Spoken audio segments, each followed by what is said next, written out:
Greetings viewers and welcome to our third segment on mental health entitled Are You Well? My name is Boipelo Moesi from the Southern Africa Indian Ocean Division. Today we are continuing with our discussion on loneliness, and we are looking at the health risks associated with loneliness. Loneliness has a wide range of negative effects on both mental health, physical health, and emotional health. We will first look at the risk factors that affects your mental health and cognitive functioning. Loneliness has been associated with personality disorders and psychosis. Psychosis is a condition that affects the way your brain processes information. It causes you to lose touch with reality, and you might see, hear, or believe things that aren't real. And the most common symptoms here are hallucination and delusion. On the other hand, personality disorders refers to a disorder in which you have a rigid and unhealthy pattern of thinking, functioning, and behaving. A person with a personality disorder has trouble perceiving and relating to situations and other people. There are several of these personality disorders, and in the interest of time and for the sake of clarity, I will just highlight on a few. One, obsessive compulsive personality disorder. This type of disorder causes an individual to excessively be interested in detail, scheduling, and organizing. This stems from a desperate need for perfectionism and deep-seated lack of control over reality. The other one is paranoid personality disorder, when an individual has an extreme feelings of persistent distrust and suspicion of being targeted by others that they think they want to harm or to abuse them. These thoughts manifest from the individual's strong desire to withdraw from society to protect themselves. The other one is antisocial personality disorder. Just from the word antisocial, they lack concern about other people's feeling.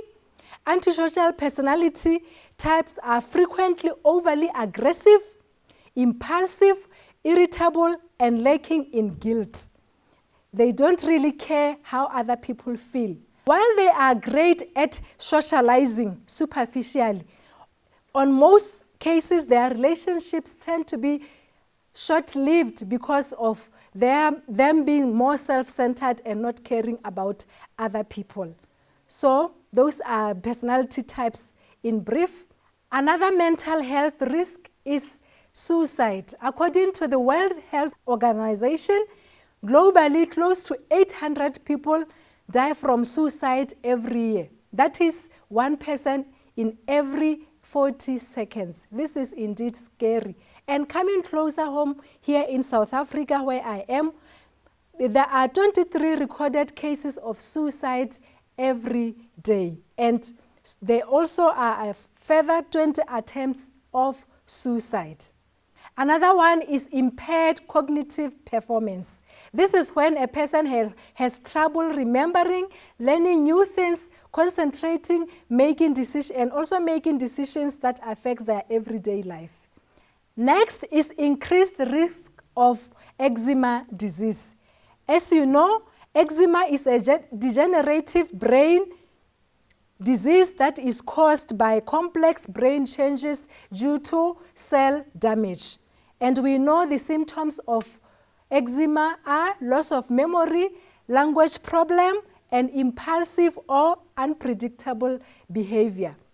There is also increases in depressive symptoms, which include avoiding contact with friends or family members and also taking part in fewer social activities and neglecting hobbies or things that normally interest you, and having difficulties in work, family, and home life, and also having some suicidal thoughts as well.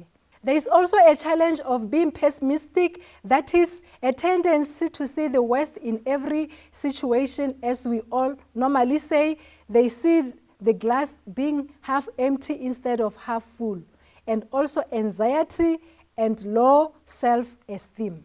Having said that, let's now look at the risk factors of loneliness that are associated with physical health and mortality.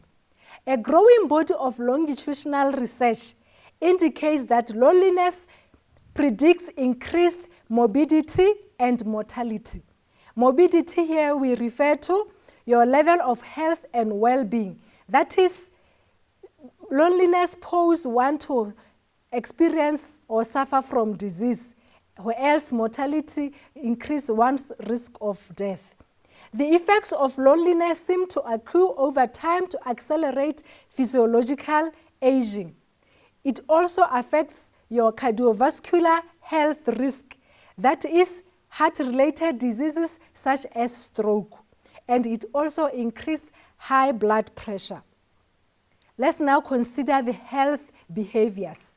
One of the consequences of loneliness is a diminished capacity for self-regulation.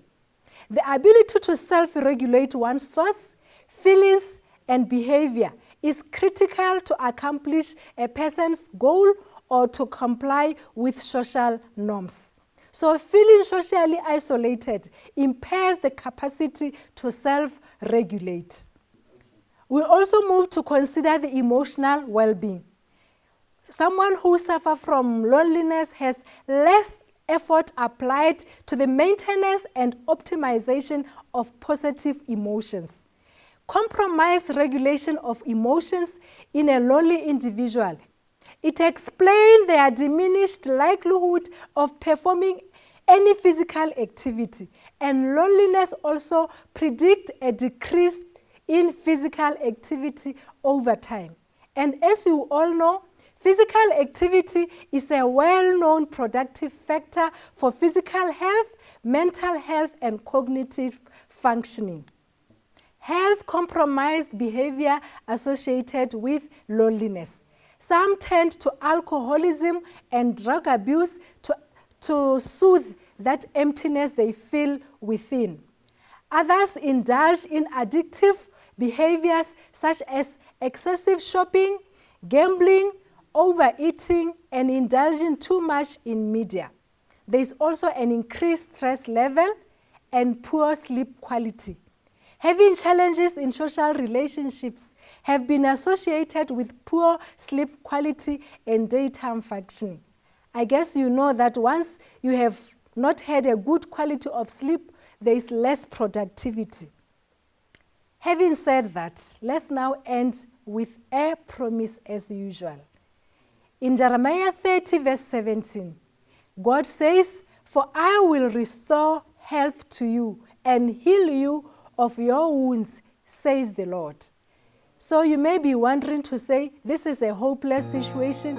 Yes, this is an encouragement to say, God will surely heal your wound of loneliness. Don't despair. Thank you for listening. Let's meet again next week as we consider the most exciting one. You don't want to miss that one, as now we will look at the remedies and the solutions to this scourge of loneliness. Stay blessed until